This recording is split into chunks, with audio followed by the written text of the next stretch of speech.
Well, I'm going to leave the Land Rovers behind for a day. That's uncomfortable.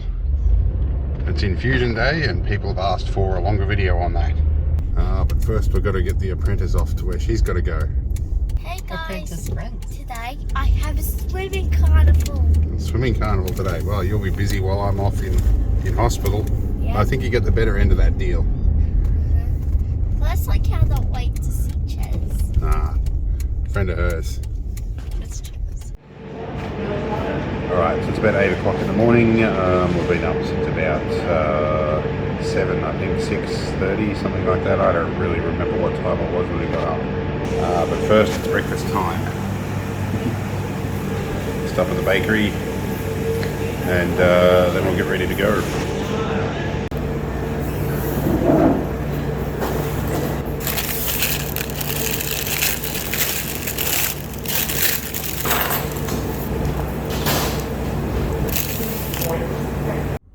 So we got the apprentice dropped off. We had a little meet and greet, had a little bit of breakfast, and we're on the way. So we're going to travel about an hour or so, about an hour and a half by the time we wait in the roadworks. I need a stabilised camera for this.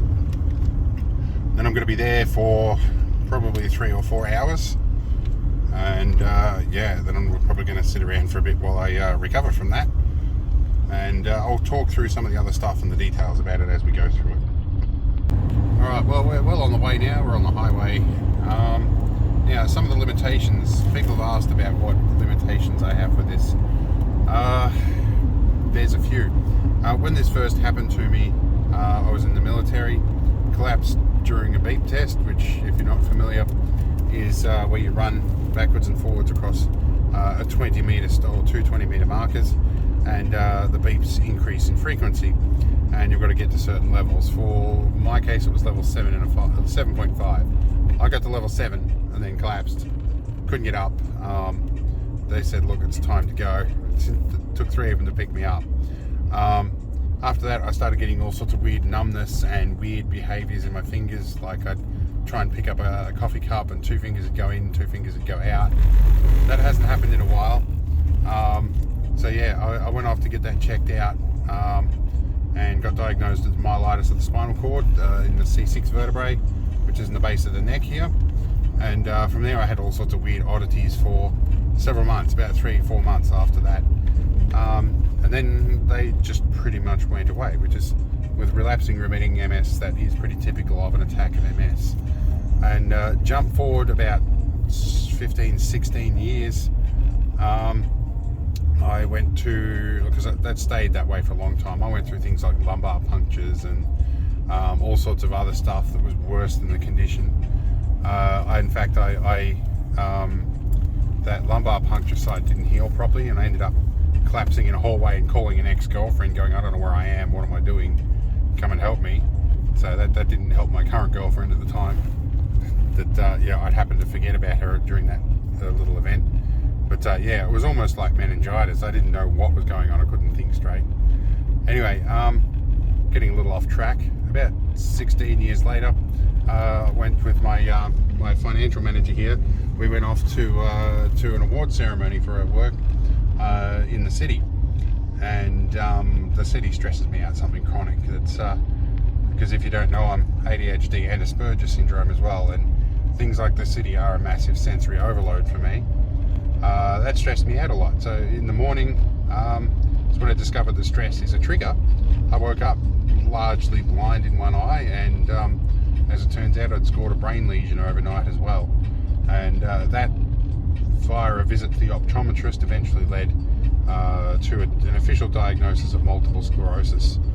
And from there, I went on to a bunch of different treatments. I think I had teriflunomide as oral tablets, which absolutely knocked the stuffing out of me, and I think I ended up having another minor attack after that, so they ended up switching me to Tysabri, which is an infusion, and that's what I'm going in to get now.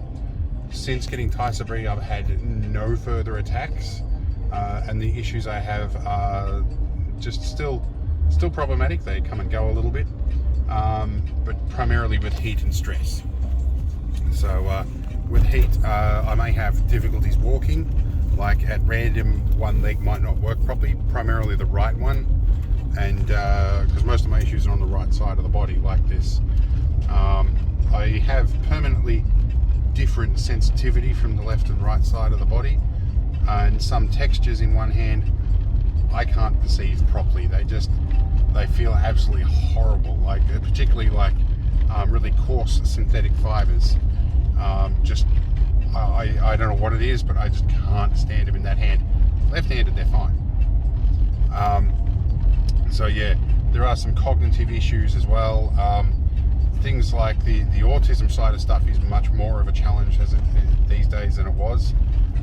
So whatever that brain lesion I got, which I think were around the central cortex, around just the fringes of the brain stem. I think I've got a video a while back where I go over my MRIs, but there's about 3 or 4 little ones. So yeah, you'd have to sort of ask my neurologist about specifically why that might affect me that way. But yeah, so there are some interesting limitations. But yeah, this treatment, I'd love to get it in my hometown, but my neurologist, he comes from the nearest city, and he comes down about every few months, and so he's at the next hospital over, which is about an hour and a half away. And so it's much easier to go to the chemotherapy ward there. They have a dedicated chemotherapy ward, although what I'm getting is not chemotherapy, but it's administered the same way. So the chemo ward's where we go. It's a bit of a pain in the rear, and my financial manager takes a day off work each month to go and do this. And my mother, she's still around at least, she takes on, I call her my senior advisor. She takes the apprentice from school overnight, which gives us a little bit of a break and a bit of time to recover. So in terms of you know, things that could be worse, you know, there are plenty worse scenarios than this. But in any case, we're going to get some miles down on the road, and we'll talk a bit more later on. 1 hour later. Alright, so we're here and just getting stuff sorted. Got a couple of boxes of chocolates for the nurses in the chemo ward. Try and keep them happy. They like anything chocolate apparently. So I've got some special Valentine's edition ones. So that'll be interesting, and talk a bit more. I can't do much filming once I'm in there, but in case, let's go. 3 hours later.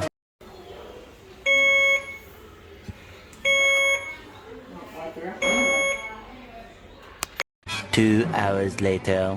Alright, I'm back home after a pretty full-on day. I'm feeling pretty ordinary at the moment, pretty tired. It's about 36, nearly 37 degrees out there, and it's really dry. Very harsh sun as you get in Australia. UV content is very high. So I'm pretty well exhausted. I want to sleep for a bit, booting up the machine here to offload some clips, and I'm going to have a snooze for a bit. We might talk a little bit more.